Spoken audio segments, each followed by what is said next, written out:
TBC Tamil News. டிபிசியின் தலைப்புச் செய்திகள். விமல் வீரவன்சாவின் குற்றச்சாட்டுகளுக்கு விளக்கமளித்து கனடிய தமிழர் பேரவை மீண்டும் அறிக்கை வெளியிட்டுள்ளது. தாய்நாட்டை சிறந்த நாடாக மாற்றுவதற்கு ஒன்றிணைந்து செயற்படுமாறு அனைத்து அரச ஊழியர்களுக்கும் அழைப்பு விடுப்பதாக ஜனாதிபதி அனுரகுமார திசாநாயக்க தெரிவித்தார். எதிர்க்கட்சித் தலைவர் சஜித் பிரேமதாசவிற்கும் சர்வதேச நாணய நிதியத்தின் பிரதிநிதிகள் குழுவிற்கும் இடையிலான விசேட சந்திப்பொன்று கொழும்பில் இடம்பெற்றது. பிரதமர் ஹரிணி அமரசூரிய உள்ளிட்டோரினால் தாக்கல் செய்யப்பட்ட அடிப்படை உரிமை மீறல் மனுவை எதிர்வரும் ஜனவரி 30 விசாரணைக்கு எடுத்துக்கொள்ளுமாறு உயர்நீதிமன்றம் நேற்று உத்தரவிட்டுள்ளது. பழிவாங்கல் நோக்கத்துடனேயே என்னை விசாரணைக்கு அழைக்கின்றனர் என முன்னாள் இராஜாங்க அமைச்சர் சிவநேசத்துறை சந்திரகாந்தன் தெரிவிக்கின்றார். வணக்கம், நீங்கள் இணைந்திருப்பது டிபிசியின் காலை தமிழ் செய்திகளுடன். இனி விரிவான செய்திகளை பார்ப்போம். இன மதவாத கருத்துக்களை தெரிவித்து மக்களை ஏமாற்ற நினைப்பதை தவிர்த்து முறையான முன்னேற்றகரமான அனைவரையும் உள்ளடக்கிய அரசியலில் ஈடுபடுவதே சிறந்தது என்று கனடிய தமிழர் பேரவையின் தலைவர் குமார் ரத்னம் தெரிவித்துள்ளார். நாம் ஜனாதிபதி மற்றும் தேசிய மக்கள் சக்திக்கு அண்மையில் எழுதியிருந்த கடிதத்தில் இனவாத பிரிவினைவாத கருத்துக்கள் இருப்பதாக சொல்லப்படுவதை ஏற்றுக்கொள்ள முடியாது என்றும் அவர் சுட்டிக்காட்டியுள்ளார். கனடிய தமிழர் பேரவை போன்ற அமைப்புகள் இனவாத பிரிவினைவாத கோரிக்கைகளை முன்வைக்கின்றன என்று விமல் வீரவன்ச அண்மையில் கருத்து தெரிவித்திருந்தார். ஜனாதிபதிக்கு கனடிய தமிழர் பேரவை அனுப்பியுள்ள கடிதத்தில் குறிப்பிடப்பட்ட விடயங்களை சுட்டிக்காட்டிய விமல் வீரவன்ச இந்த குற்றச்சாட்டினை முன்வைத்திருந்தார். இதற்கு பதிலளிக்கும் வகையில் விடுத்துள்ள அறிக்கையிலேயே அவர் இவ்வாறு தெரிவித்திருக்கின்றார். இந்த அறிக்கையில் கனடிய தமிழர் பேரவை ஜனாதிபதி மற்றும் தேசிய மக்கள் சக்திக்கு உண்மையில் எழுதியிருந்த கடிதத்தில் இனவாத பிரிவினவாத கருத்துக்கள் இருப்பதாக சொல்லப்படுவதை ஏற்றுக்கொள்ள முடியாது, அனைவரையும் உள்ளடக்கிய கொள்கைகளுடன் நீதி மற்றும் நியாயமான தீர்வுகளை முன்வைத்தே அந்த கடிதம் அனுப்பப்பட்டுள்ளது.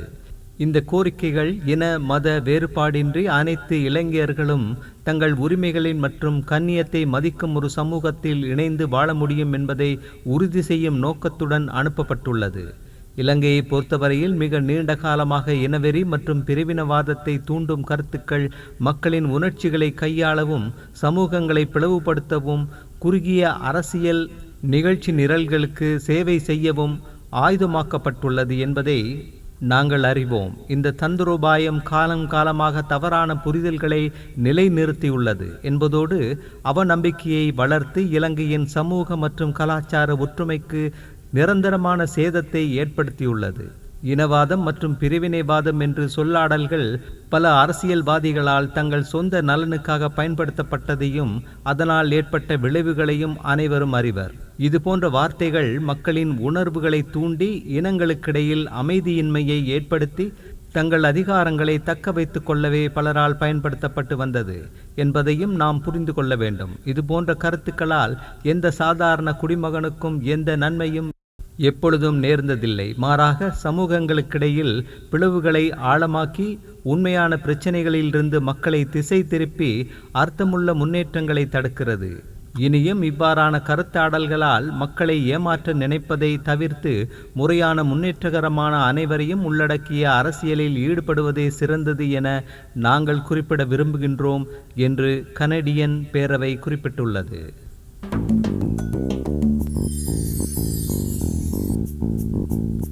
தாய்நாட்டை சிறந்த நாடாக மாற்றுவதற்கு ஒன்றிணைந்து செயற்படுமாறு அனைத்து அரச ஊழியர்களுக்கும் அழைப்பு விடுப்பதாக ஜனாதிபதி அனுரகுமார திசாநாயக்க தெரிவித்துள்ளார்.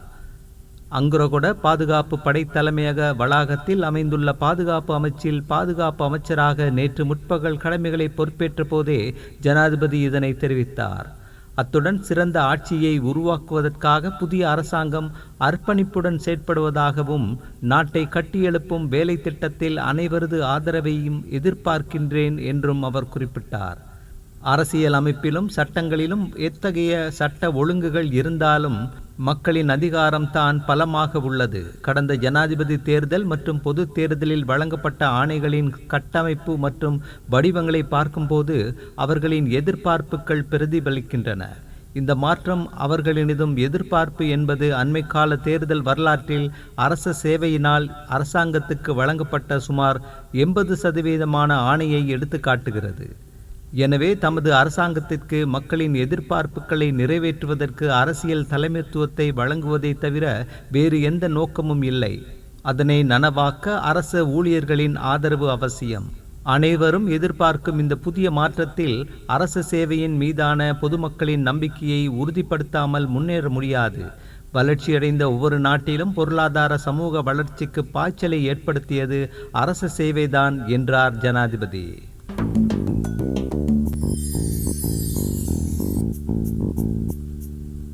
எதிர்க்கட்சித் தலைவர் சஜித் பிரேமதாசவிற்கும் சர்வதேச நாணய நிதியத்தின் பிரதிநிதிகள் குழுவிற்கும் இடையிலான விசேட சந்திப்பொன்று கொழும்பில் இடம்பெற்றது. இந்த சந்திப்பில் சர்வதேச நாணய நிதியத்தை பிரதிநிதித்துவப்படுத்தி அதன் உயர்மட்ட குழுவின் பிரதானி பீட்டர் ப்ரூவர், வதிவிட பிரதிநிதி திருமதி மார்த்தா வால்டமிக்கல் மற்றும் வதிவிட பொருளாதார நிபுணர் மாணவி அபேவிக்ரம ஆகியோரும் பங்கேற்றிருந்தனர். இலங்கை தற்போது எதிர்நோக்கி வரும் வங்குரோத்து நிலையிலிருந்து விடுபடுவதற்கான வழிமுறைகள் தொடர்பில் இங்கு இரு தரப்பினருக்கும் இடையில் நீண்டகால பரிமாற்றம் இடம்பெற்றது. தற்போது மக்கள் ஆணையால் தெரிவு செய்யப்பட்ட அரசாங்கமும் ஜனாதிபதியும் இருப்பதால் முன்னாள் அரசாங்கம் கையெழுத்திட்ட சர்வதேச நாணய நிதிய ஒப்பந்தத்தை மாற்றியமைத்து மக்கள் சார் உடன்பாட்டை எட்டுவதற்கு சர்வதேச நாணய நிதியம் கவனம் செலுத்த வேண்டும் என்றும் இதன்போது எதிர்க்கட்சித் தலைவர் சஜித் பிரேமதாச சுட்டிக்காட்டினார்.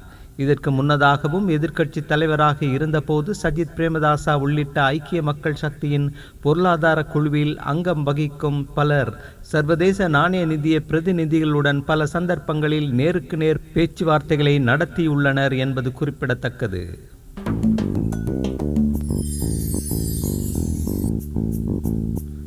பிரதமர் ஹரிணி அமரசூரிய உள்ளிட்டோரினால் தாக்கல் செய்யப்பட்ட அடிப்படை உரிமை மீறல் மனுவை எதிர்வரும் ஜனவரி 30 விசாரணைக்கு எடுத்துக்கொள்ளுமாறு உயர்நீதிமன்றம் நேற்று உத்தரவிட்டுள்ளது.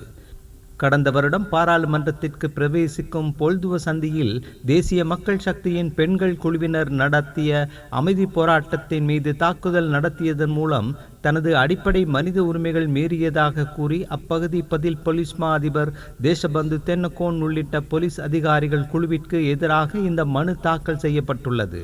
இந்த மனு யசந்த கோதாகொட, அச்சல வெங்கப்புலி மற்றும் பிரியந்த பெர்னாண்டோ ஆகிய மூவரடங்கிய உயர் நீதிமன்ற நீதிபதிகள் குழாம் முன்னிலையில் அழைக்கப்பட்ட போது இந்த உத்தரவு பிறப்பிக்கப்பட்டுள்ளது.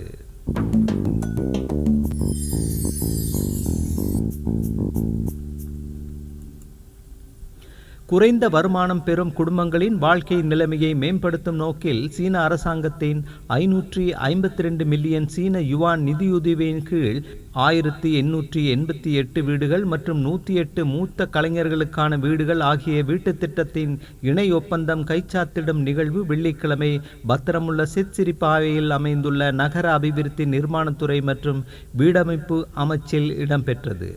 இந்த ஒப்பந்தத்தில் கைச்சாத்திடும் நிகழ்வில் நகர அபிவிருத்தி நிர்மாணத்துறை மற்றும் வீடமைப்பு அமைச்சில் இடம்பெற்றது.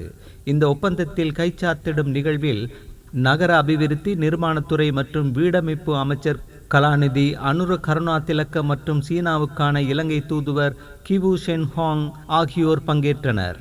இந்த நிகழ்வில் சீன தூதரகத்தின் பொருளாதார மற்றும் வர்த்தக விவகாரங்களுக்கு பொறுப்பான ஆலோசகர் டாங் யாண்டி மற்றும் சீன தூதரகத்தின் மூத்த அதிகாரிகள் உட்பட திட்ட கட்டிடக்கலை வடிவமைப்பு ஆலோசகர்களும் இணைந்து கொண்டனர்.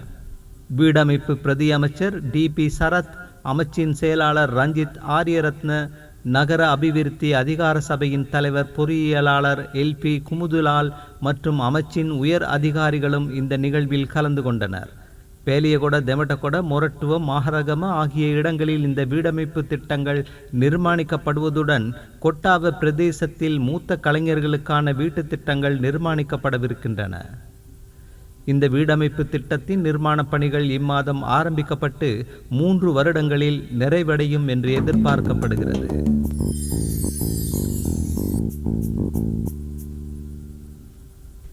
ஐக்கிய தேசிய கட்சியின் தலைமையகமான ஸ்ரீகொத்தாவிலிருந்து திரும்பிக் கொண்டிருந்த குழுவினர் மீது தாக்குதல் நடத்தப்பட்டுள்ளது.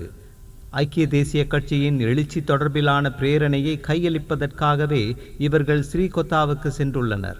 அதனை வழங்கிவிட்டு திரும்பும்போது 4 வாகனங்களில் வந்த குழுவினரால் இந்த தாக்குதல் நடத்தப்பட்டுள்ளது. பாராளுமன்ற உறுப்பினர் ரவி கருணாநாயக்கவின் ஆதரவாளர்கள் குழுவினராலேயே இந்த தாக்குதல் மேற்கொள்ளப்பட்டுள்ளதாக அவர்கள் குற்றம் சுமத்தியுள்ளனர்.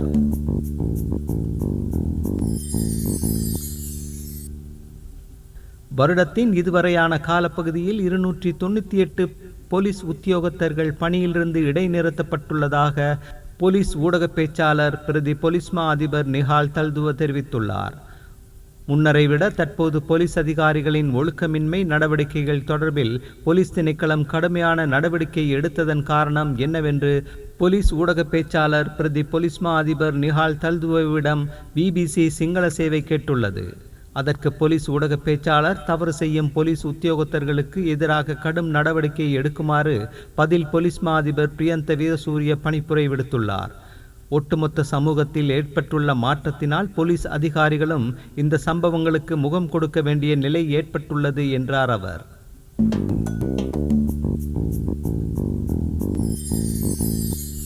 பழிவாங்கல் நோக்கத்துடனேயே என்னை விசாரணைக்கு அழைக்கின்றனர் என முன்னாள் இராஜாங்க அமைச்சர் சிவநேசத்துரை சந்திரகாந்தன் தெரிவித்துள்ளார்.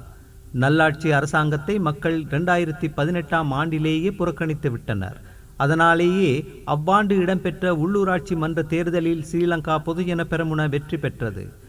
எனவே கோட்டாபே ராஜபக்ஷவை ஆட்சியில் அமர்த்துவதற்காக உயிர்த்த ஞாயிறு தாக்குதல்கள் மேற்கொள்ளப்பட்டதாகவும் நான் சிறைச்சாலையிலிருந்து கொண்டு சதித்திட்டம் தீட்டியதாகவும் முன்வைக்கப்படும் குற்றச்சாட்டுகள் அடிப்படையற்றவை என முன்னாள் இராஜாங்க அமைச்சர் சிவநேசத்துரை சந்திரகாந்தன் தெரிவித்தார். வெள்ளிக்கிழமை குற்றப்புலனாய்வு திணைக்களத்தில் வாக்குமூலம் அளிப்பதற்காக முன்னிலையான போது ஊடகங்களுக்கு கருத்து வெளியிடும் போதே இதனை அவர் தெரிவித்தார். சேனல் 4 வெளியிட்ட காணொளி தொடர்பில் அருட்தந்தை ஒருவரால் அளிக்கப்பட்ட முறைப்பாடுகளுக்கு அமையவே CIDயில் முன்னிலையாகுமாறு எனக்கு அறிவிக்கப்பட்டுள்ளது. முன்னாள் ஜனாதிபதி கோட்டாபே ராஜபக்ஷவை ஆட்சியில் அமர்த்துவதற்காக உயிர்த்த ஞாயிறு தாக்குதல்கள் மேற்கொள்ளப்பட்டதாக அசாத் மௌலானா குறிப்பிட்டுள்ளார். உண்மையில் 2015இல் நல்லாட்சி அரசாங்கம் ஆட்சியை பொறுப்பேற்றதன் பின்னர் 2018இல் நடத்தப்பட்ட உள்ளூராட்சி மன்ற தேர்தலில் ஸ்ரீலங்கா பொதுஜன பெரமுனவே வெற்றி பெற்றது. ஆனால் உயிர்த்த ஞாயிறு தாக்குதல்கள் 2019ஆம் ஆண்டு தான் மேற்கொள்ளப்பட்டன. நல்லாட்சி அரசாங்கத்தை 2018ஆம் ஆண்டே மக்கள் புறக்கணித்து விட்டனர். அந்த வகையில் 2018இல் கோட்டாபே ராஜபக்ஷ மாத்திரமல்ல, பொதுஜன பெரமுனவின் வேட்பாளராக யாரை நியமித்திருந்தாலும் அவர் வெற்றி பெற்றிருப்பார். மக்களின் மனநிலை அவ்வாறு தான் காணப்பட்டது. எனவே உயிர்த்த ஞாயிறு தாக்குதல்களுடன் இதனை தொடர்பு படுத்துவது அடிப்படையற்றது. எனக்கும் உயிர்த்த ஞாயிறு தாக்குதல்களுக்கும் எவ்வித தொடர்பும் இல்லை. எனவே யாரையாவது மகிழ்ச்சிப்படுத்தும் நோக்கில் குற்றப்புலனாய்வு பிரிவின் பணிப்பாளர்கள் செயற்படக்கூடாது. எனக்கு எந்த பயமும் இல்லை. பழிவாங்கல் நோக்கத்துடனேயே என்னை விசாரணைக்கு அழைக்கின்றனர்.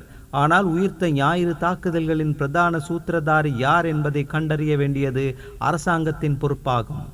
ஷானி அபேசேகர, ரவி செனவிரத்ன போன்றவர்களிடம் கேட்க வேண்டிய விடயங்களை என்னிடம் கேட்கக்கூடாது.